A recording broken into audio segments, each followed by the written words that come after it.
Hello? Hello? I think there's something that's supposed to tell me if anyone's here. I don't see it yet. And I am supposed to banter. Hello, welcome to the gathering room. We're here. It's at a strange time because I am at Multiversity, which is a learning center just south, I think, of Santa Cruz, California. And look what they did give me. Real redwoods outside, and inside a tiny cherry tree. Hi, Margaret, hello. A tiny cherry tree made with lights out of wire. There is nature of all kinds everywhere here, and it is very beautiful. Thank you guys for showing up at a different time. I'm so happy you could come because this morning and afternoon I was teaching from the stage, which is great. We got a couple hundred people in the room, and it's amazing, and there's such an energy of teamwork and community and togetherness. But the thing is, hi Liz, you didn't even have to leave your house or your hotel or your penitentiary cell or whatever it is to be here with us right now. So yay, thank you so much. Banter, banter, banter. Oh, somebody's actually here at 1440 also tapping in to the gathering room. Thank you, Kathleen. Thank you for all the many gifts you did give me. Kathleen is a little bit amazing on the gift giving side. Yes, indeed. Oh, people are coming from Santa Barbara, from Dallas. Hi, David Scott Jones in Phoenix. Doing what you always told me I should do, talking to the folks on the interweb, because I found a sense of community here. Finally, it took me a long time. I'm a slow learner. Hi, Kathy Sereno. Hi, everybody. Okay, people are still chiming in, but let's get on the topic because I think we record these anyway, right? So they're up. They'll be up later. So we have a topic today, and our topic is one that I think I've talked about before. I talk about it so much because it is absolutely fundamental to what I do, which is helping people find their destiny. I believe that God drags you into your destiny by the heart. When something seizes you by the heart and pulls you into it, that means destiny is at work. And sometimes it happens just because, like, as a kid, you love. I had a nephew who just loved the saxophone as a kid, and he's now a composer. He just loved music, and that pulled him as he started to learn his music. But sometimes, and these are the times I love, a yearning comes up out of nowhere that seems irrational and pulls you to another country, to another job, to another person, to another way of being. And so I'm very fascinated by yearning and the difference between yearning and wanting. So some of you sent in questions. And someone said, for example, that they yearned have more respect in the workplace. That's true. You deserve more respect in the workplace. But there are two types of wanting, okay? So wanting, first of all, let me go back. I divide you into two selves. The essential self, that is your essence. So it's essential like an essential oil. And it's also essential in being a necessity to find your destiny, because the map of your destiny is written in your essential self. It's your genotype, it's your DNA. You were born with it. No matter what country you were born in, you still have the same essential self. Then there's the social self, which is also good, but it's born into as a capacity to be unbelievably responsive to what other people want you to do and say and be. And if those two work together, your life is in harmony and you go straight for your destiny. If at any point the social self decides that it needs different things from the essential self, conflict ensues. Very few people will go off with their essential selves, and often they're considered oddballs and flakes, and they have difficult lives. Or only a few, like Van Gogh, for example, the painter. Everybody thought he was crazy except for a few people, and nobody realized he was brilliant until after he was dead. That's one way. It's a difficult way, but he stayed with his essential self. More commonly, we abandon our essential selves to go and do what is socially considered admirable, to do what gets us approval, to do what gets us money, to do what gets us what we need to survive. So we become junkyard dogs, and we sell out our essential selves without even knowing it. So the social self wants things. It wants money. It wants approval, as I already said. It wants people to follow it. It wants adulation. It wants security. It wants power. It wants a lot. In fact, it's just, I want. It's kind of made up of wanting. Byron Katie says, personalities don't love, they want something. So anytime you're out of love and into wanting something, you can be pretty sure your social self is at work here, which is not bad. It's fine to want those things. But if your wanting takes you away from your truth, from your destiny, a deeper feeling sets in. And that feeling is yearning. And the yearning is not for, say, the new car, a certain amount of money in the bank, certain type of lover, whatever. No, the yearning is for a feeling state. And often we assign physical things to it, and we say, if I had the perfect lover, if I had the perfect job or whatever, that is what I yearn for.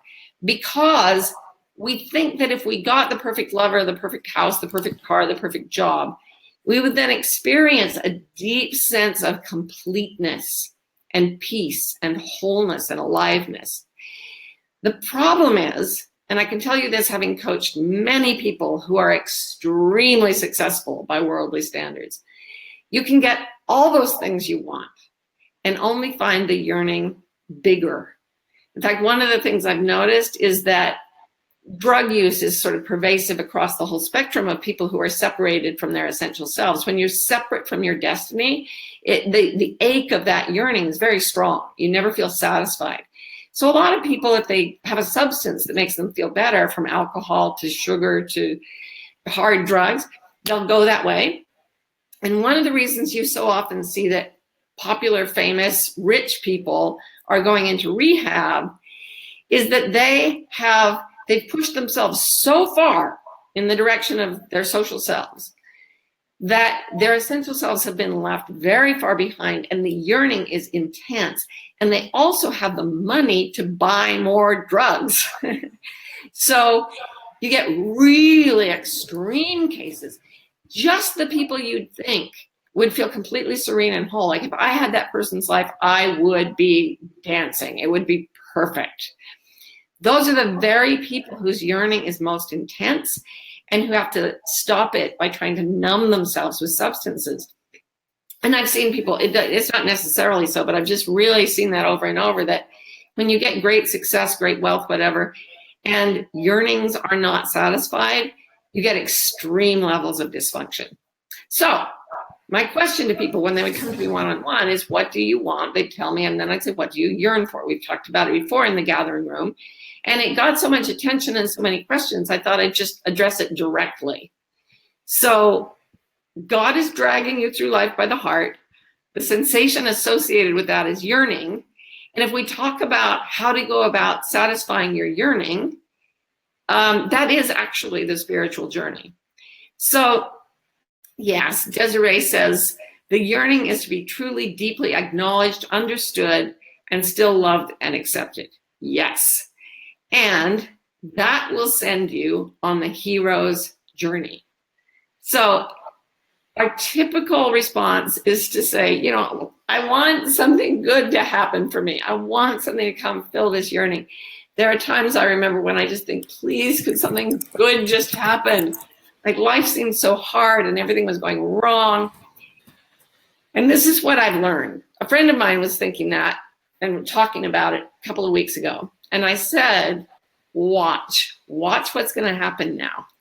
That prayer is going to be answered, but it's not going to be answered in the way that you think. So a few days later, my friend ended up encountering someone who started to teach her ways of picking up her power and authority. And she began to realize, and then another teacher came, and then another teacher came. So what happens is we say, I want to have $1 million drop in my lap. I really want, can't some money just come? Can't something good just happen? Can't something good just happen? What we're yearning for is a sense of security. And the way the prayer is answered is not with $1 million dropping into our lap. That never creates security. I've seen it happen. It doesn't make people secure. It makes them wonder where the next million is coming from. What happens is that someone shows up and teaches you how to make $1 million. But you're going to have to do it. You're actually going to have to do it. And as you start learning to make $1 million, you realize that the self-efficacy and the sense of self-empowerment and self-acceptance that comes from mastering this hard thing, in fact, fulfills the yearning of your soul. It is the hero's journey itself that fills the soul, as the philosopher Dumas said. No, not Dumas. Albert Camus. Yeah, he said, it's the work that fills your heart. We must imagine Sisyphus happy. Sisyphus was a guy who had to push a rock up a hill for eternity. He said, it's the work, the joy of learning and mastering and becoming that makes us feel alive. And without that, $1 million is just a way to buy drugs to help you push away the fear. So we got a bunch of people. Oh, Karen says, I yearn to stand next to those beautiful trees behind you. Amazing. I happen to know that Karen lives in a place with a number of beautiful trees. So you can go stand next to them. Boom, done. Booyah. Manifested. And in a virtual sense, we're all sitting next to each other, which is pretty damn cool. Okay, so let's look at some questions. Dawn says, oh, Dawn disappeared. Oh, Jesse says, yearning is uncomfortable. Yes, yes, yes, it must be, because that is what keeps us from stagnating. You know, people, I'm always obsessing about Byron Katie. I love her. And since she had an enlightenment experience, 20 years ago, she's been in continuous bliss. And people say to her, well, why, if I get to a state of continuous bliss, why would I do anything? Like, I would just sit around drooling. There's nothing to want. And she says, well, that's not how love is. Love acts. Love does things. So love doesn't want anything, but love does yearn. Love yearns for the next exciting thing. Love yearns for the adventure, and it's uncomfortable if you don't know you're okay. My massage therapist said to me something very profound while she was massaging me. She said she loves sweat lodges, where they like bring the heat up to 100 million degrees and you like just sob and sweat for hours. And I said, I just don't get it. I'm sorry, I love all those practices, but that is just woo. And she said, no, there's something very deep that happens when you're very uncomfortable, when you're suffering deeply and you know you're safe. The difference between wanting and yearning is that the yearning is in a spiritual context that knows that you're safe. There's a little thing. So Dawn asks, is there a way to bring the yearning forward so you can feel it? Yeah, what you do is you go through the world and you wait for it to be triggered. And it's good to go to places you don't usually go. One powerful trigger is envy. You see someone having something and you feel a pang in your chest that says, I should have that. You can go into a rage about it, or you can hate the person, or you can say, this is bringing forward a yearning in me. Another way is to see where there is lack, and wherever in your life there is a yearning there's a space that yearns to be filled, look straight at it. Don't veer away from it. Go right into what makes your heart, it sort of twists your heart. It is uncomfortable. But if you know you're safe, and that yearning, that pain in the heart is what's teaching you the thing that is to come next, then you can allow yourself to go straight into it. So that's why people do things in traditional societies, like going into a Navajo sweat lodge, going out on vision quests where you don't have food or shelter or anything. People deliberately, Jesus went out into the wilderness, they deliberately go out and allow themselves to suffer to a certain extent, without fear because they know they're safe. And it brings up, as you delve into a surface yearning, what comes up is a deeper yearning, a deeper yearning, a deeper yearning. So you could see a couple on Valentine's Day and say, you know, I'm still single. I wish I had a partner. And as you go into the yearning, there'll be a deep sadness, and you'll start to be able to define the partner you want. Because the yearning isn't just for anyone. The yearning is for someone very specific. And this has happened to me a couple of times in my life. God, I'm so lucky. That I let go and just had a fantasy about a very specific person I needed in my life to fill very specific yearnings. And by gum, people have come into my life. It's incredible. Okay, so Shauna says, what if feeling safe is what you're yearning for? That's what we're all yearning for. Now, this is the thing. There is a part of you that feels deeply unsafe. There is another part of you inside the part of you that's afraid, that knows you're okay. So in terms of the brain, your reptilian brain is always like, oh no, I'm afraid. It's basically tuned to protect you by making you always afraid that you're either going to run out of sustenance or be attacked. So that can dominate your whole life if you let it. Deeper than that, even deeper, is the brain stem, and it's what keeps you alive while you're asleep, for example. When you're asleep, you let go of all control. You let go of all fear, and you relax into knowing you're safe. The one thing you can control that's related to the brainstem is your breathing. If you can learn to breathe, and every mystical tradition relies on some type of breath practice, whether it's chanting or meditation or watching the breath, whatever it is, slow, deep breathing takes you below the level of fear in the brain and down into the place where just to breathe is to know you're safe. And really, isn't that all you're really ever doing? As long as you can breathe, you're safe. And when you can't breathe anymore, you won't care. You'll still be safe.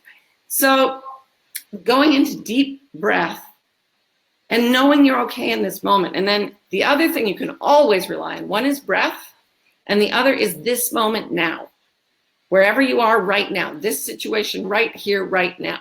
Feel gravity holding you to the earth. It will never stop. It will never fail you. Feel the way your body is still you for now. You can't control it. You're in it. Until you leave, it's here for you. And the breathing goes on and gravity holds you, and you can feel the support of the floor or the chair or the bed or the ground or whatever it is. And in this moment, you're okay. And even if you're in pain in this moment, it's the anticipation of more pain that is the greatest suffering. So that's a very deep practice. But when my son Adam had a horrible abscess, he had his wisdom teeth out, and then he got an infection, and his whole face was swollen up, and he had to have surgery. And they'd given us all these painkillers, and he said, no, he didn't need them. And he didn't say the infection hurt. And the dentist was like, this must be killing him. And we'd say, Adam, are you in pain? And he'd say, not yet. And we'd say, well, how do you feel? And he's like, weird, a little weird. Does it hurt? Not yet. So this is a really, really deep practice because our thoughts race ahead into fear so quickly. But I swear to God, if you come very, very solidly into the present moment, focus on breath, focus on the feeling of gravity, and be okay in this moment, this moment, this moment, this moment. It grounds you. And that feeling of security, that yearning is the first thing we need. If you know Maslow's hierarchy of needs, the very first thing you need before you can go to any other want is to know you're safe. But the only thing you need to know you're safe is breath. So deepen your breathing, feel gravity, get safe, and then the next layer of wanting will come up from a solid foundation, which is presence, presence, presence. You always have that. Okay, Emily says, what if you yearn for something that's out of your control and you don't know how to make it happen? Yes, this is why the yearning exists. This is why we yearn for things that we can't get, to teach us magic. And I don't mean magic that bends the will of heaven to your little will. It's kind of the opposite. It's when you relax into the love that is your higher power, and you realize that that love extends far beyond you. It includes you. You are a drop in the ocean, and it can do anything through you. So you have this yearning for something you can't control, but remember, it's a feeling state. You want to get into a certain feeling state. You think that you want certain situations, and that will create the feeling state. Magic works this way. You create the feeling state, and reality begins to shape around it. So if you want security, get to a sense of security and watch reality shape around it. One of the things I talk about a lot is I was sick for a long time. I was in a lot of pain all the time for 12 years, couldn't do much. And so what could I do but sit there and practice doing things with my mind? And what I yearned for was a feeling of physical health and robustness. And it was completely out of my control. I went to all these doctors, nobody could do anything for me. And then I started to pretend that I was well and that something out there was helping me. And a strange sequence of events happened. People came that I didn't even know and told me to go to certain doctors. I started reading, those doctors they said, we think you have an autoimmune disorder. We don't know what it is, but here's some literature on it. This was kind of before the internet. And then I was looking through all these studies, and over, I would see the name of one medication that had been highlighted with like a yellow marker. And I was like, this is so interesting. In this study, and this study, and this study, it's an old drug called Elavil that's only used for animals, really. And this is just one example. There were many things that led to my eventual health. But I realized, I went back, I asked my doctor for this medication. It's so cheap, it's like $7 a month. It completely eradicated my sleeping problems, which began my healing. And then I went back and looked at those studies, and the drug name was not highlighted. I had just seen it highlighted. So I'd gone and pushed and asked for it. So there's an example of a way that I was led through this labyrinthine process of medical research and so on to exactly the substance that would be the cornerstone of helping me get better. And then all these other things happened too some of them were just flat out miraculous. Some of them they weren't supposed to have happened, they just did. And that's always how it works with yearning. You beg for something that is beyond your control. You're given the means to make part of it happen. And as you go out there and gain the strength to do it, miracles start happening. Miracles start happening. Natalia says, what if you see a person highlighted? That person is part of your plan through life. You need to figure out what that means inside you. Oh, somebody came up and then went away. Yeah, I used to see people highlighted. And when I was a teenager, I would see that some people were lit up. And I didn't understand it, but I kept thinking, they're on my team. They're on my team. Why are they lighted up for me? And as I got older, I started seeing more of them because I was out and about more. And then I started actually talking to them and them talking to me, and realized that we both felt a kinship with each other. And after a while, I realized they all had the same characteristics. We were all sort of very sensitive, emotional people who had a spiritual side, but very intellectual as well, who felt wounded. We basically fit the archetype of a medicine person, but we didn't have any training as medicine people in our culture. And I wrote a book about that, and I called this The Team. And I still see people lit up, and that's why we're here in the gathering room, because you guys are lit up for me. And I just don't make any bones about it anymore. I just go right at you. I'm like, you're in lights for me. Come talk to me. So Cynthia says, isn't yearning and then achieving just another way of making you temporarily satisfied? And once satisfied, you become dissatisfied again, only to start over. What a great question. Here's the thing. I have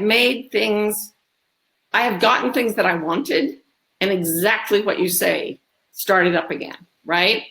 Like, I don't know, like I got a cool vacation, and then I went home and I had to work again, and I wanted a cool vacation again. But I actually don't follow that very much, because what I've learned is that when you yearn from your soul and you go out on the hero's saga and you really invest yourself and you take risks and you do things that may look crazy from other people's perspective, the people and things that show up are satisfying. You're done. You're done. There's,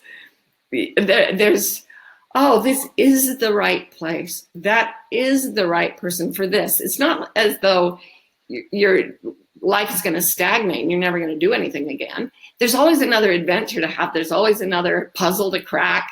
There's always another beautiful thing to make. But the things that show up are deeply and permanently satisfying.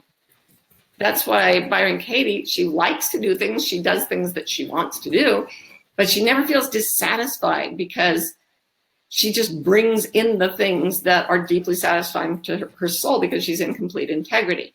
When what you yearn for is in integrity and you do it with integrity and you receive it with integrity, that satisfaction that you yearn for, it's real. It heals you. You don't have to go back. I promise. It's the best feeling in the universe. Okay. Do we have another question? I've seen a few go up. Oh, how do you differentiate yearning from the ego from the yearning of the soul?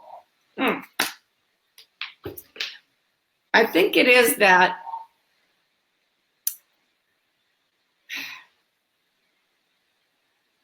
when you surrender, yearning doesn't go away. Wanting goes away. When you surrender, like, okay, it's not here right now. I want the perfect relationship. I want a community of loved ones. Okay, it's not here right now. I'm going to surrender. The wanting goes away and is replaced by comfort where you sit, and you get these gentle instructions. Like I love Liz Gilbert's at the beginning of Eat, Pray, Love. It just says to her on the bathroom floor as she's crying, the gentle voice just says, go back to bed, Liz.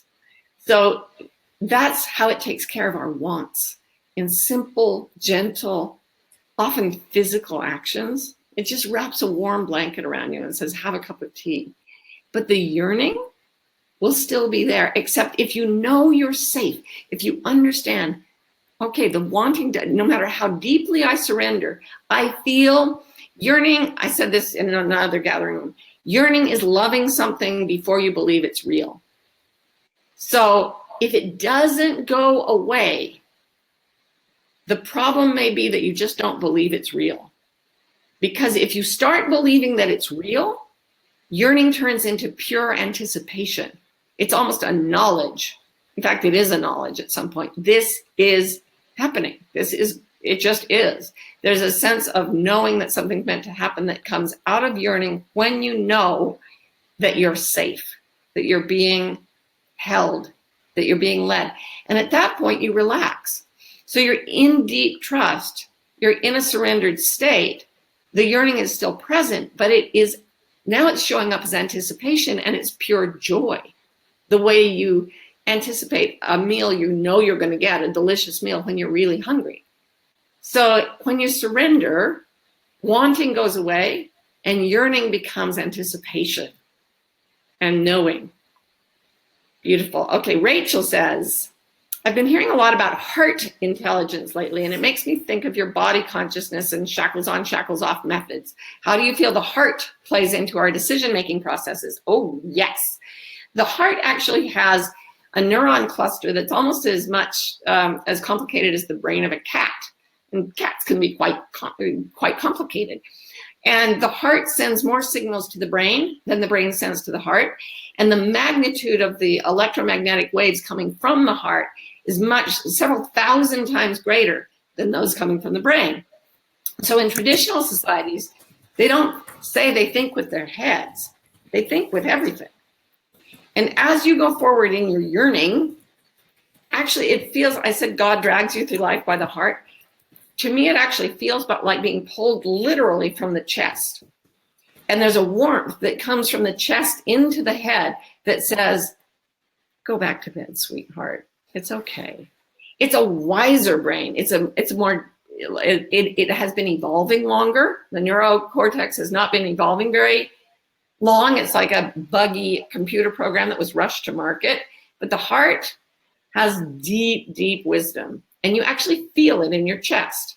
So when you're talking to someone or you feel led to something, actually feel if the sense of compulsion or propulsion is coming from your torso. The gut also has a separate brain, and they're all communicating all the time. And the brain in the head is probably not the smartest. I actually think the heart is the smartest. So yeah, I remember going in Germany. I gave this speech in English to this audience who didn't speak English.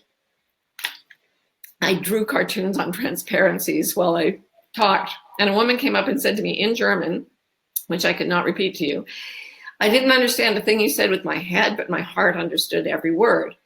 And I said, "I totally get it. That's how I'm talking to you right now." It was the weirdest thing. The whole time I was in Germany, it was like effortless communication as long as I stayed in my heart. And the moment I went into my head, it all became gobbledygook. I actually think we have a kind of telepathy that goes heart to heart. So yeah, I'm all about the heart. Whatever the heart does, yeah, follow that. Okay, I have gone over time by a little. Somebody says, Brooke says, so how do you allow yourself to fully surrender? You give up all hope of things being different from the way they are right now. You give up resistance to the universe in the way it is at this moment. You allow it to be exactly as it is at this moment. And this is a powerful meditation. It's the best way to get in touch with your yearning. So I'm just going to summarize, give you a little fun thing to play with. Go sit by yourself in a pleasant place. And as you breathe out, say, I surrender all resistance to the universe as it is right now. As you breathe in, say, I allow everything in the world to be as it is right now. In 5 minutes, 10 minutes, you can go change it. But for now, you're just going to accept it. I accept it. I allow it the way it is when you breathe in. I surrender resistance as you breathe out. As that happens, your wants will disappear because the peace that comes from that surrender into what is, it's just truth. It's not forevermore what you're going to do. It's the truth that this moment is as it is. You can't fight that. So as long as you fight it, you're in misery and you want endlessly. And the ego tries all these things. But as you fully surrender to the moment, your wants disappear and the present moment becomes very broad and rich and deep. And what you yearn for, you can feel deep in your heart, is what is coming. And the deeper the surrender, the more sure you will be that every yearning of your heart is meant to be fulfilled. And if you do it enough, you will become so positive that it is as powerful as gravity holding you in your chair. And when you're as old as the hills, like I am, you will see that every time you let that happen, every time you surrender deeply into knowing that your yearning is meant to be fulfilled in whatever way the universe wants, every time those wishes come true. They really do come true. So you get to the feeling state of peace that was what you wanted all along. And it is not boring. It is vast and infinite and beautiful. And you are vast and infinite and beautiful. And thank you so, so much for joining me, and come back next Saturday. And unless I am like underwater or something, we will be doing the gathering room again. See you then. Mwah, mwah, mwah. Yay for the Sangha. I yearn for you. And here you are. Mwah.